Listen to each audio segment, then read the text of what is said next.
The next chapter then talks about the Dzogchen preliminaries, Korde Rushan. It gives a little bit of an introduction to that from Tulku Urgyen Rinpoche. In the first part, he says there are two arrangements for the Dzogchen preliminary practices. The sequence from the Light of Wisdom, Lam Rim, Yeshe Ningpo, is slightly different from the one from Tri Yeshe Lama and Neluk Rangjung. In those texts, the practices are called outer, inner, and secret Rushan. The outer is the enactment of the experiences of beings in the six realms. The inner, the purification of the six syllables within one's body. The secret, the Vajra posture, and the four yogas, the four speech yogas, the examination of the coming, staying, and going of thoughts, resting in naturalness, and sustaining freshness. According to the Light of Wisdom, the Vajra posture, the four speech yogas, examining, coming, staying, and going of thoughts, resting in naturalness, and sustaining freshness, comprise the preliminaries for Trekcho. Only the preliminaries for Togao, the enactment of experiences of beings of the six realms and purification of the six syllables, are named Rushan. Basically what he's saying here is that there are different approaches to exactly what is included, and whether they are included for Trekcho or Togao or split up or divided and so forth. We are doing, when we get to that class, a process which includes a fairly comprehensive look at all of these different practices. So he goes on then, talks a little bit about Vimillamitra, taking 6 months, doing the Rushan practice 6 months out of every year as a practice. So going back, it's a little bit like going back and doing Pabhasambhava, Vajrasattva purification practices over and over periodically to kind of refresh yourself. And then he attained rainbow body, attaining rainbow body actually comes down to the preliminaries, he said. So all the habitual patterns and obscurations are purified, separating samsara from nirvana. So the Korde Rushan are essentially forms of purification practice, and we'll see this as we actually get involved in those. We begin with the practices separating the three doors, the being body, speech, and mind. So it's divided into the Vajra posture of the body, the four speech yogas of sealing, developing strength, making pliant, taking to the road, a little different terminology than we will use later on. After that, you practice examination of the coming, staying, and going of thoughts, and finally resting in the naturalness and sustaining freshness. So we go through a series of different practices as a part of this.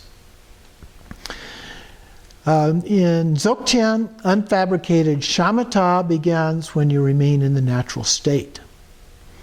Sustaining freshness is to mingle this naturalness with your daily activities, and you engage in a path of action, not moving away from the natural state. So this is like I've been talking about, where you stay in this regardless of what you're doing. Thoughts come and go. You just recognize them as arising and going of themselves. But you go ahead and go about your daily activities. So literally everything becomes meditation in that process. Once you have recognized awareness, the most important point is not to wander. Keep it there. But that's where we go through the practice part, the training part, is to help us do that. In the Mahamudra system of Shamatha and Vipassana, the first steps are one-pointedness and simplicity. There's still some involvement of the conceptual mind. In Dzogchen, it's a bit different. Naturalness refers to shamatha, sustaining freshness, to vipassana. They're not called shamatha and vipassana as they are in Mahamudra system. There would, if they were, there'd be some conceptual thoughts involved. So in Dzogchen, they're a completely non-conceptual approach to shamatha and vipassana.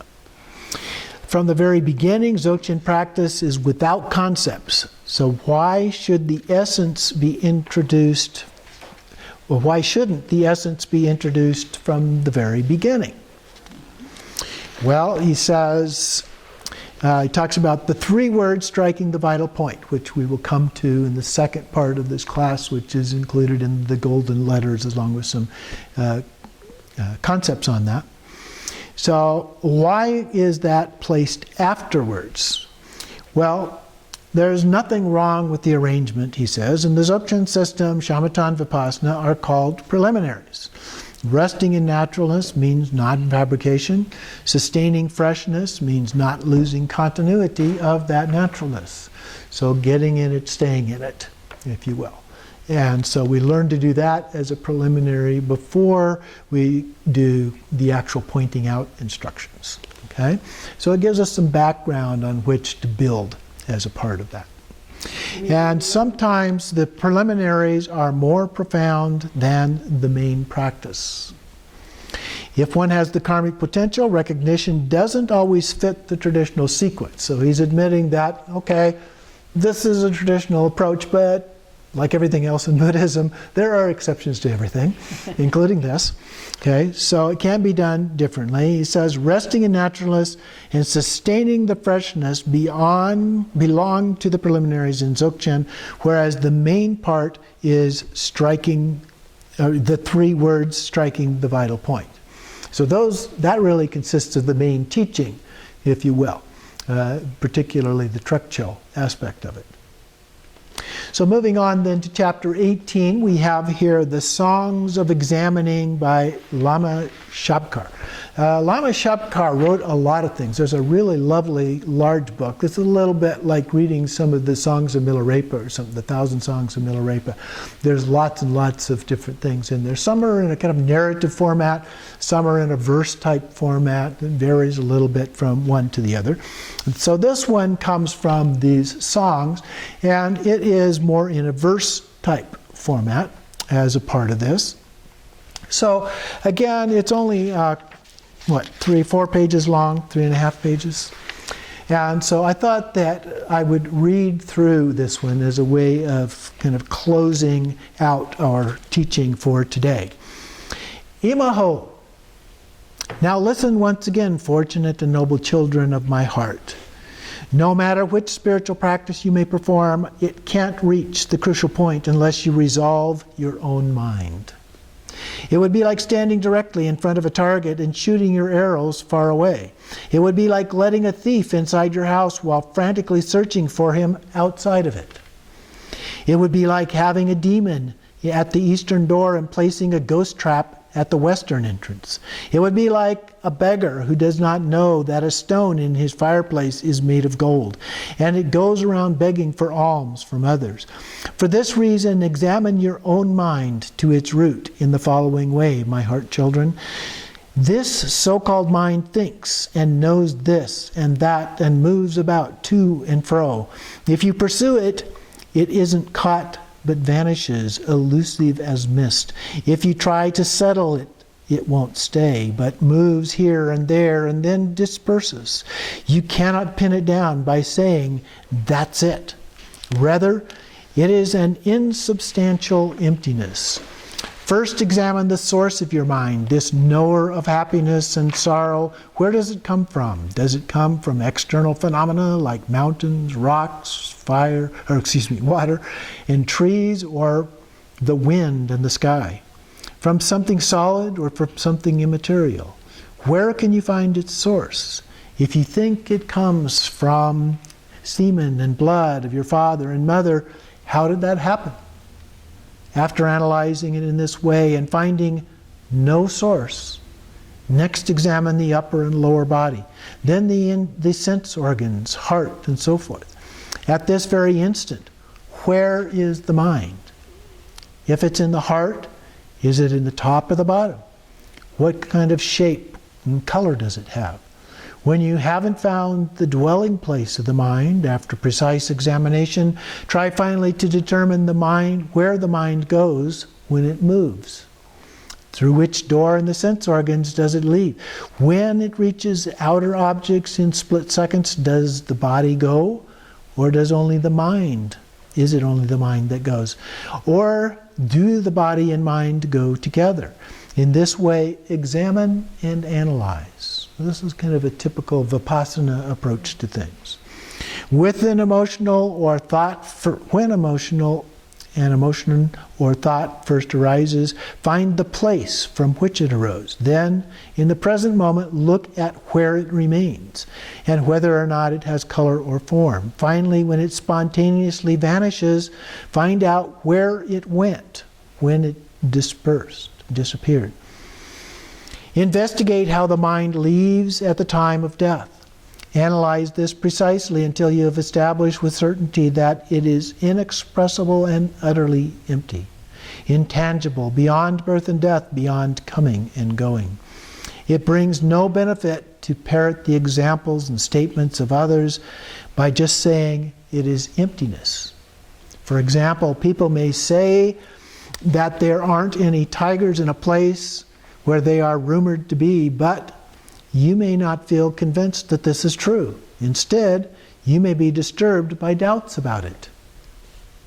But when you yourself have traced the root of mind and have arrived at certainty about it, it is as if you have gone to the place where the tigers are said to live and have explored the whole region from top to bottom to see for yourself if there are any tigers. When you don't find any, you are certain. And from then on, you have no doubt about whether or not tigers are there. Imaho. Once again, you pay attention, my fortunate children. So now you have examined and analyzed in this manner and haven't found even an atom of substantial matter that you can point to and say, this is my mind. It is not finding anything that is the supreme discovery. First of all, mind has no place in which it arises. Empty since its beginning, it has no tangible essence. Second, it has no dwelling place, no color, no form. Finally, there is no place to which the mind goes, nor is a trace left behind that shows where it went. Its moving is an empty movement. Its being empty is an appearing emptiness. To begin with, this mind is not produced through causes, and in the end it will not be destroyed by outer conditions. Knowing neither decrease nor increase, it neither gets filled nor gets emptied. Since it embraces the whole of samsara and nirvana, it is beyond partiality. Since it manifests as everything without limitation, it is not defined by your saying, this is it. Since it does not possess any substantial existence, it is beyond the extremes of being and non-being, beyond being obscured or cleared without coming and going. It is beyond both birth and death. The qualities of the mind are like those of a stainless sphere of crystal. Its essence is empty, its nature is luminous, and its expressive quality is vivid beyond limitation. Without being tainted by the defects of samsara, even in the slightest, the mind itself is surely the enlightened state since the very beginning.